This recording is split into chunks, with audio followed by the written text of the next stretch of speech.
देर आए दुरुस्त आए। और आज पीडीपी ने ये साबित किया कि नंबर मैटर नहीं करते हैं।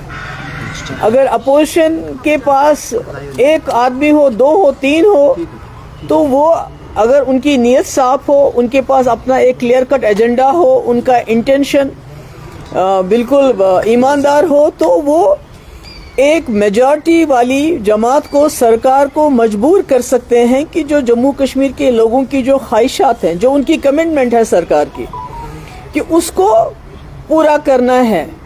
तो मुझे लगता है कि जो वहीद पर्रा ने इनिशिएट किया और जिस वक्त उसको उमर साहब ने कहा कि ये प्रोपेगेंडा है, कैमरा के लिए हो रहा है, तो आज मुझे लगता है ये पीडीपी की ही मेहनत का और उनका जो उन्होंने उस वक्त ये मसला उठाया, उसका नतीजा है कि आज जो वजीर आला ने कहा कि ये प्रोपेगेंडा है, कैमरा के लिए किया जाता है, half heartedly, I will say half heartedly, दिल बर्जास्ता होकर उन्होंने क्योंकि जो रेजोल्यूशन लाया है, अनफॉर्चुनेटली उसमें कहीं भी ये नहीं कहा गया कि हम मुखालिफत करते हैं 2019 में जो फैसला हुआ है।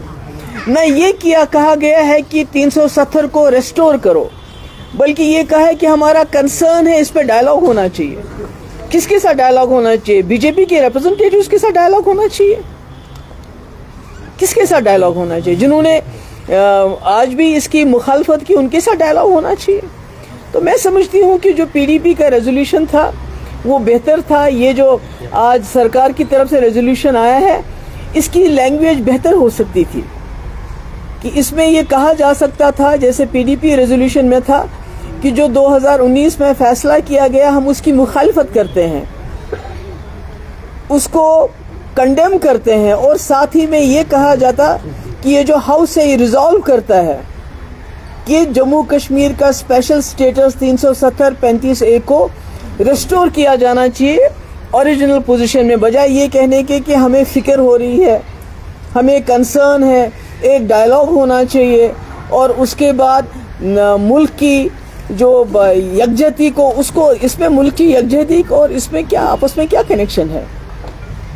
तो मुल्क तो डाइवर्सिटी के लिए ये मुल्क माना जाता है, और इसी डाइवर्सिटी को देखे जम्मू कश्मीर के लोगों ने 1947 में हाथ मिलाया था कि ये मुल्क एक डाइवर्स है, इसमें यूनिटी, डाइवर्सिटी में यूनिटी है। तो मैं कहती हूँ चलिए देर आए दुरुस्त आए, अच्छा किया, और हम लोगों ने भी इसको सपोर्ट किया, पर शायद हम आपस में डिस्कस करके हो सकता है इस रेजोल्यूशंस में कुछ हम अमेंडमेंट्स लाएं, जैसे कि जो वर्ड है जिसमें अपोज नहीं किया गया है, उस फैसले को कंडेम नहीं किया गया, अपोज नहीं किया गया, maybe we may bring that amendment, और साथ ही बजाय इसके कि कंसर्न है हमारा, हम ये कहें कि we resolve that the government of India restores the special status 370-35A। तो हम इसके बारे में डिस्कस करते हैं, क्योंकि हम नहीं चाहते लोगों को धोखा दिया जाए, हम चाहते हैं लोगों के साथ ईमानदारी हो।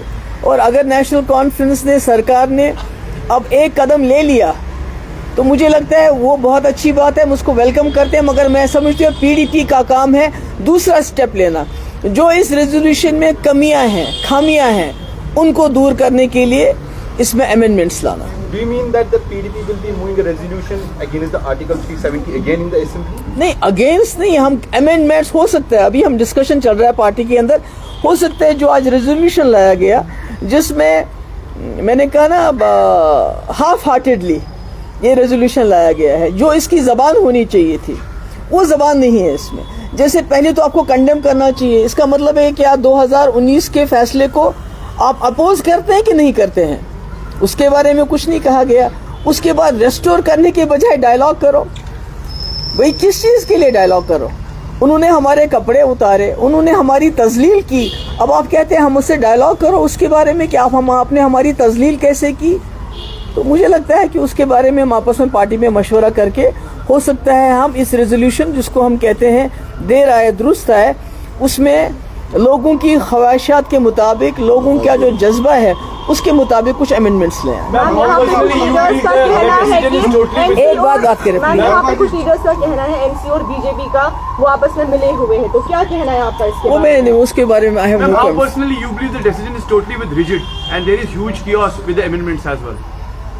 जो आप Sorry? बोल रही क्या? हैं ma'am, you believe that this decision is totally with the rigid and the confusion is there and you नहीं, कंफ्यूजन नहीं, मेरा ये है, मेरा मतलब ये है कि अगर आपने एक रेजोल्यूशन लाया और शायद नहीं लाते अगर पीडीपी इस मुद्दे को नहीं उठाती, वो आप सब लोग जानते हैं, अयान है, क्योंकि जिस तरह उमर साहब ने रिएक्ट किया, स्पीकर को बोला रिजेक्ट करो रेजोल्यूशन को, उसके बाद कहा ये कैमरास के लिए हो रहा है, तो लगता है कि इनका दिल इसमें नहीं था। अब अगर दिल बर्दाश्ता होके इन्होंने ये रेजोल्यूशन लाया तो इस रेजोल्यूशन की जबान बेहतर हो सकती थी, काइंड ऑफ, जैसे कि ये सबसे पहले बताना चाहिए था 2019 में जो अनकॉन्स्टिट्यूशनल फैसला किया गया, जिससे हमारी जो गारंटीज दी थी हिंदुस्तान के कॉन्स्टिट्यूशन ने, वो हमसे छीनी गई, स्पेशल स्टेटस छीना गया, 370 छीना गया, हम उसको कंडेम करते हैं उस फैसले को। कहीं ये बात कही है इन्होंने? नो।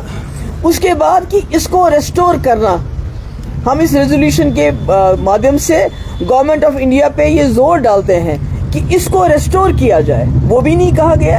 हम कंसर्न एक्सप्रेस करते हैं और हमारे साथ डायलॉग होना चाहिए। किसके लिए डायलॉग होना चाहिए? क्या इसमें कोई डाउट है कि हमसे हमारा जो वादा किया था 1947 में, जो हमारे कंडीशंस थे, यूनिलैटरली उनको लिए डिलीट किया गया, ख़त्म किया गया, उनको वापस किया जाए? मैं समझती हूँ इन्होंने रेजोल्यूशन लाया मगर हाफ हार्टेडली लाया, उसमें गुंजाइश है और हम कोशिश करेंगे आपस में डिस्कस करके उसमें कुछ अमेंडमेंट्स लाएं। believe the credit is with the PDP party because it is not about credit and debit, it is about कि जो वहीद फराज स्टेट, बिल्कुल देखिए, जो वादे चाहे नेशनल कॉन्फ्रेंस है चाहे हम हैं, जो हमने इलेक्शन में लोगों को बोला कि अगर आप हमें असेंबली में भेजेंगे तो हम सबसे पहला रेजोल्यूशन जो है 370 के ऊपर कि उसको फैसले को कंडेम करते हुए रेस्टोरेशन के लिए करेंगे।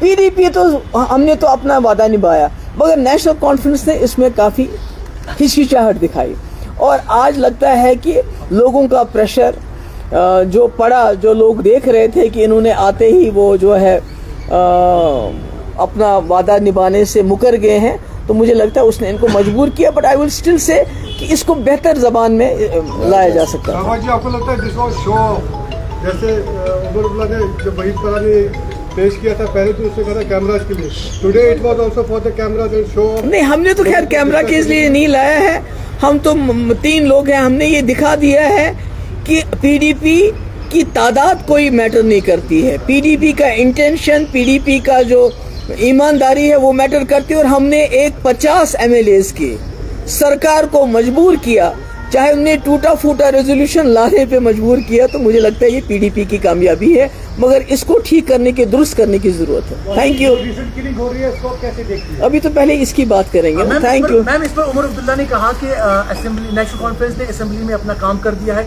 जो उन्होंने लोगों से वादा किया था वो पूरा कर दिया। कैसे? नहीं, मैंने तो कहा ना कि ये बेहतर हो तरीके से हो सकता था। पहले तो उन्होंने परसों इसको रिजेक्शन के लिए स्पीकर को बोला इसको रिजेक्ट करो, जिसमें वहीद फराज ने फिर उनको बताया कि आप लीडर ऑफ द हाउस हैं, आप रिजेक्ट करने का ऑर्डर नहीं दे सकते। उसके बाद आज लाया, पर हाफ हार्टेड लाया है।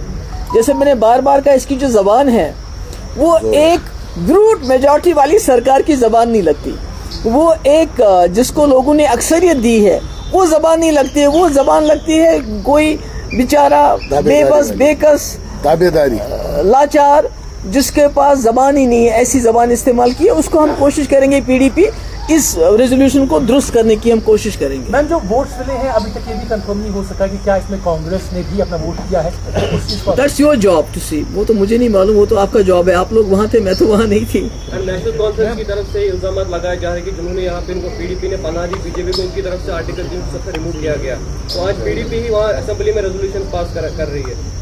नहीं, नेशनल कॉन्फ्रेंस तो कुछ भी कह सकती है, उनका क्या है, वो तो कुछ भी कहने को कह सकते हैं। मुझे तो हर उनके बात पे ताजुब हो रहा है कि 50 असेंबली मेंबर होने के बावजूद भी पीडीपी को जोर लगाना पड़ा इस रेजोल्यूशन को लाने के लिए, तब जाके नेशनल कॉन्फ्रेंस ने एक टूटा फूटा रेजोल्यूशन लाया, जिसको हम उसके बावजूद हम वेलकम करते हैं। Thank you so much.